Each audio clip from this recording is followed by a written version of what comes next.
Welcome to Funnel This, the podcast where fintech marketers and founders learn what really works when it comes to brand building and driving demand. It's hosted by me, Sally Baker. I'm the founder of fintech marketing agency Wondrous. Follow the podcast on LinkedIn and Instagram. Just search Funnel This. Today I'm joined by Tricia Rogers. Tricia is a fintech B2B marketer and she's here to tell me all about the framework she's created that balances brand building with pipeline delivery. But before we get into that, Tricia, just give us a bit of information about your background in fintech. Hi there, lovely to be here. My name's Tricia Rogers. I am a marketing consultant and I'm currently marketing lead for Savvy, who are a global gift card processor. But yeah, I've worked in marketing and B2B marketing for over 20 years, primarily within fintech, financial services and SaaS brands. Fabulous. So you're very well placed to tell us about this framework, which I'm really excited to hear all about. So this framework, what's it called first of all? So it's called Fame, Feeling and Fluency. Okay, easy to remember, always like some alliteration. And what led you to create it? Having worked in B2B marketing for over 20 years, this framework is deeply rooted in what I believe makes a successful brand. Observing brands over the last 20 years, what I noticed was that their marketing departments helped them do three things really well. And that was, firstly, fame, and they enabled them to stand out and differentiate. Secondly, feeling, they enabled them to connect with their customer on an emotional level. And finally, fluency, they created a consistency of experience at every single touch point. And I think with marketing these days, it's so complicated. There's so many different tactics and tools and channels that you can be in, that if you're trying to work out which ones within that marketing mix are driving value, it's very hard. You may have your SEO performing absolutely brilliantly. Your CRM system may be delivering automation incredibly well, but is it actually driving revenue and value? So I think by observing brands that are doing things commercially really well and looking at what the marketing is helping deliver, fame, feeling, fluency, and building that into a framework is really useful. Fab, and really easy to remember and absolutely encompasses everything that you need to do. Yeah. I'm really excited to get into the details of what is encompassed at each stage. But before we do that, you mentioned, there's so many channels that you can choose from. Yeah. How do you know what to choose, etc. And there is lots of conversation, I think, at the moment around that. Should we be brand building or should we be focusing on demand generation? So I suppose, does this framework tie those two things together? Yeah, absolutely. So I think, and particularly at the moment, there's a lot of noise around brand versus demand. And essentially, I think they're just part of this, it's the same side of a coin. I think marketers are really under pressure at the moment to deliver quick wins, to deliver return on investment, which has led the kind of push towards more demand generation tactics. But demand gen doesn't work without brand. Brand enhances everything within demand gen. And I also think that there's, I think us marketers understand, but I think there can be confusion with what is demand gen. Yeah. And it's often considered just lead generation. Yeah. When it's not. Demand generation requires recognition, relevance, trust, and those are fundamentally what the framework does. So yes, I think it's all part of the same coin. Fab. Okay, so could you summarise for me the key benefits of the framework then? Yeah, so fame is about standing out. It's about being recognised and it's about being bold. Within B2B, 95% of your ideal customer is not in market. So you've got to make sure that you have that saliency with your brand so that when they are in market, you come to mind quickly. Feeling is about connecting with a customer on an emotional level. Even in B2B, that is important because choosing you needs to feel good. So feeling is about having a deep understanding of your customer, what their pain points are, and being able to demonstrate that you can firstly understand what their pain points are and secondly solve them. But it's also about connecting with the multiple people within that decision-making process. Within B2B, I think it can be up to 7 and 11 people that influence a buying decision. You know, so it could be your CTO or your CFO or your marketer or your, you know, product, head of product. All of those have different needs. So you need to understand all of those and then be able to demonstrate that you can solve those needs. And by creating that understanding and demonstrating proof, you build trust. And with financial services and fintech and SaaS particularly, trust is really key, because when someone buys from you, they want to have that belief that you will deliver on what you say you can, because it may be someone's money or someone's livelihood that you're working with. Yeah. And then finally, fluency is around the consistency of that experience. So ensuring that, you know, at a simple level, every single touch point from your website to your social media looks and feels the same. But then it drives deeper into making sure that that user experience is superior, so that there is no friction in doing business with you, and it becomes really easy to do business with you. It's really great to hear you say all of those things. They absolutely resonate with me totally, and such crucial things that you need to be able to remember. Your customer's not always going to be ready to buy, or your prospect. You've got to be able to be trusted. When you land on somebody's website or have an interaction with them, you want to know that you're completely understood and that you're in the right place. Yeah. And of course, if there's no consistency, then that's going to erode any of the good work that you might have done. Exactly. So if you're a B2B fintech or a SaaS company and you want to get into thinking about what you need to do at each of those stages, how might you start by assessing what you're doing at the moment? Yeah, so I think quite simply do an audit, you know, and start by asking 3 simple questions. 1, do we stand out? Do we have fame? You know, do people recognise us? 2, do we connect with our customer on an emotional level? Do we understand who they are and what their pain points are? And do we know how our product solves them? And I guess, when's the last time you asked? Because quite often you think you know, but if you haven't asked them for 12 months, then things could have shifted, couldn't they? Absolutely, absolutely. Yeah, and then the final thing is fluency. You know, do we show up consistently in every channel that we're in? And then you can back it up with commercial KPIs. So if you're looking at fame, you could consider, what's our share of voice? What's our share of search? What is the share of conversions that we get from brand tactics, so brand campaigns or organic channels or direct channels versus those that we pay for? And with feeling, you can consider lifetime value. What is the lifetime value of our customers? How long are they staying with us? And fluency is, how quick does it take a customer to onboard? Are there any friction points in our onboarding process? And then finally, ask the customer. You know, speak to your customer and find out, you know, do they think you stand out? Do they think that you connect with them? Do they think you understand what they're trying to do? And do they find you consistent in every channel that they experience you? That's great advice.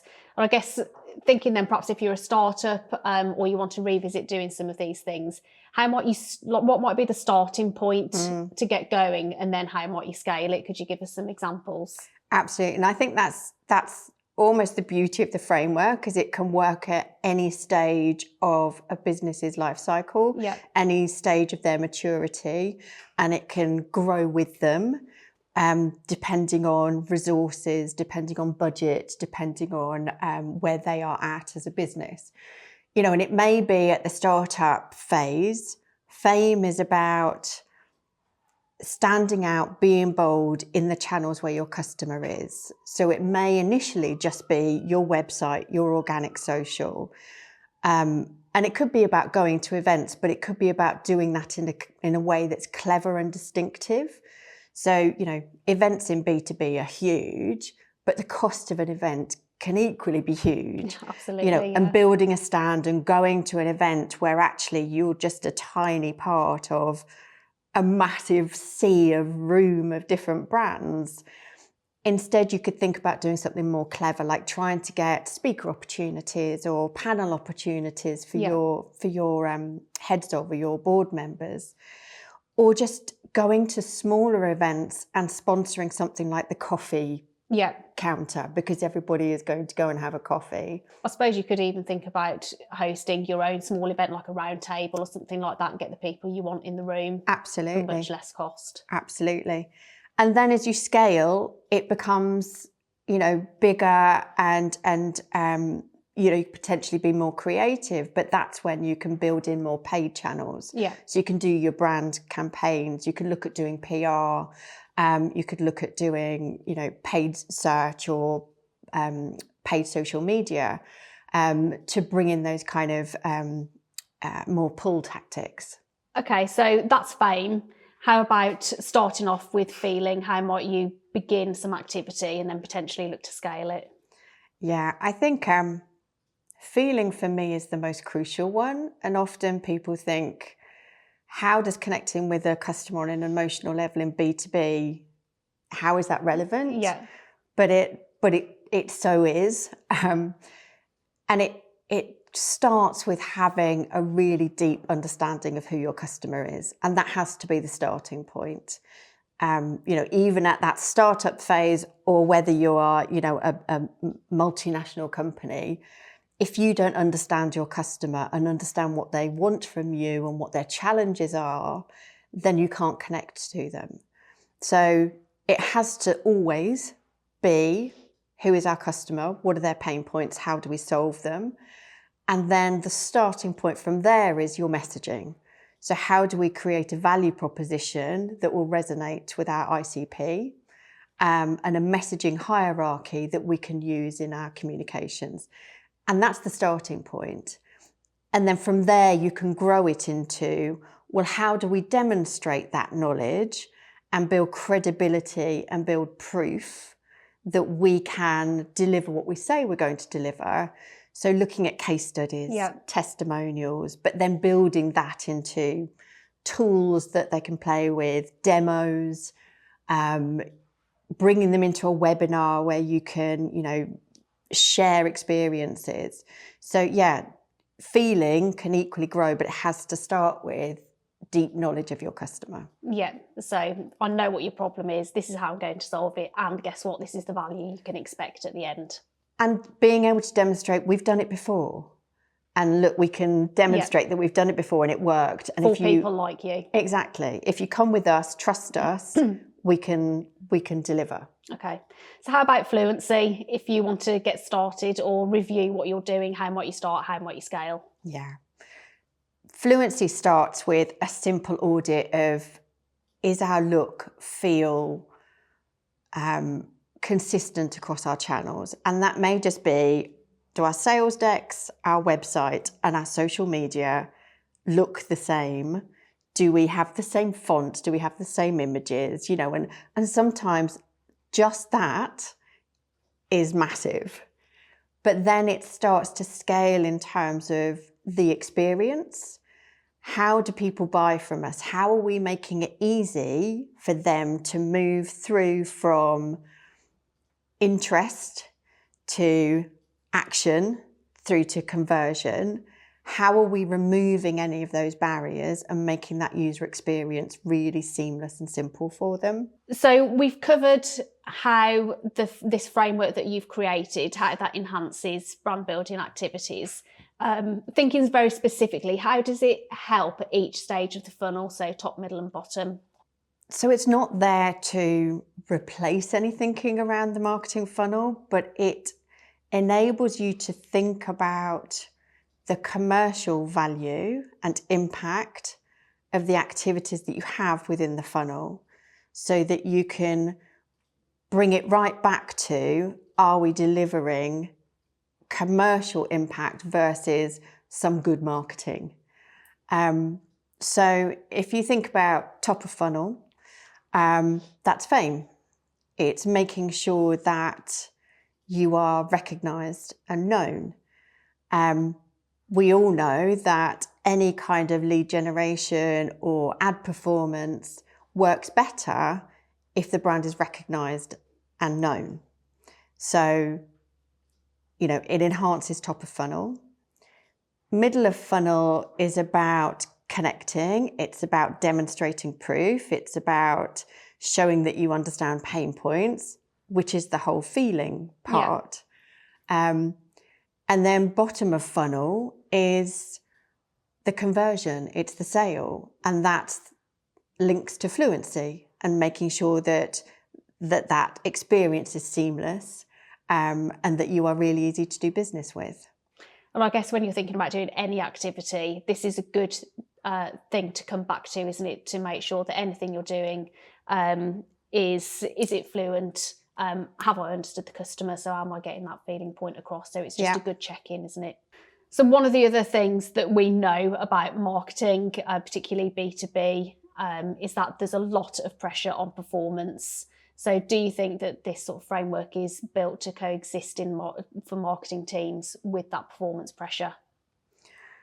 I think you're right. I think at the moment, marketing teams, and particularly within larger organisations, can be quite siloed. So you will have a brand team, a performance team, a social media team, a content team, and they all sit in different places. They have different KPIs that they track themselves against. They use different agencies, and they don't always kind of connect. I think this framework helps to provide a thread that is consistent through all of that by asking, how is what we're going to do deliver fame? How is what we're doing deliver a feeling? And how is what we're doing delivering fluency? So it enables people to ladder their activity back to those three core pillars. Thinking ahead to the next 12 months, what's one thing you'd love to see brands change to better connect brand with growth? I think the one change I would like to see is recognition that it's all part of the same conversation, and to knock down those silos and to build the processes, the tools and the tracking to bring them together better. Okay. And if a marketer perhaps listening to this thinks, right, I really enjoyed this conversation, taken on board the advice, I want to get started, what's the first thing that they should do? Conduct an audit. Okay. And ask themselves the question, are we delivering fame? Are we delivering feeling? And are we delivering fluency? Okay.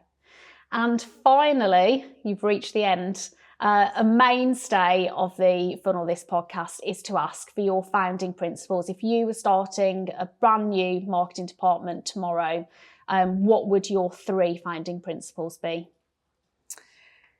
So 3 things. I think firstly, hire people that deeply care. I think you can teach skills. You can teach someone how to do SEO, PPC. I don't think you can teach passion. Mm-hmm. And so hiring people who deeply care about making sure that marketing is successful and that they are there to consider how they can solve a problem, how they can get involved, that like to think differently around problems and try and find the solutions, I think is paramount, because the alternative are people that just stay in their lane and won't look left and right and won't consider different ways of doing things. And hiring can be quite difficult, can't it? Particularly perhaps if it's that first hire in a marketing function. You often need somebody that can think and also do. So it is a challenge. That I think that's a great point, not one that's been brought up so far. So what's number 2? Number 2 is strive for creative excellence. I don't know about you, but I think because marketing has become so digitized and so commoditized, and you know, the algorithms will optimize your ad performance for the image and the copy, that I sometimes find that the creativity has been lost. But I still think that the smartest and the best marketing happens when creative links to an insight, and then that creative flair comes out. And I think that continuously striving for excellence in creativity is really important. Yeah, I mean, I think definitely be bold, and it is, I know from experience that often brands are really keen to try new stuff, but perhaps then it always gets dialed back to, no, we'll just stick with what we know. So I guess it's really important to experiment and allow yourself the time. Yeah. We spoke on an episode recently where we sort of said, you know, follow your hunches, but you've got to give them time to work. So yeah, absolutely spend some of your time experimenting and be creative and see what lands. Yeah, particularly in B2B, where it can be so bland and so boring. You know, there's a real opportunity to stand out by doing something creatively different. Yeah, fab, that's music to my ears. And number 3. And number 3 is to understand your customer, understand your product, and understand your competitors. And that may sound really basic and really simple, but sometimes us marketers just don't. And I think that makes the job so much harder. If you can look at what is it that your customer needs from you, and how does your product meet those needs, but then compare it against what your competitor's doing and how they're trying to speak to your customer, you can see the white space more clearly in terms of how you can position yourselves differently to how they are doing it, and therefore get that real clarity in terms of how you can connect in a way that is different and unique. Yeah, I think that comes back to your fame point, doesn't it? Because, you know, products and services can be easy to copy, but your brand personality can't. Yeah, indeed. Fabulous. It's been a really interesting conversation, Tricia. Thanks so much for sharing that insight with us. I think it's really simple to follow, and yeah, just really insightful. It's been a pleasure. Thank you. Thank you. Thanks for listening to Funnel This. Follow the podcast so you never miss an episode. And if you enjoyed it, do share with someone else who might find it useful too. See you next time.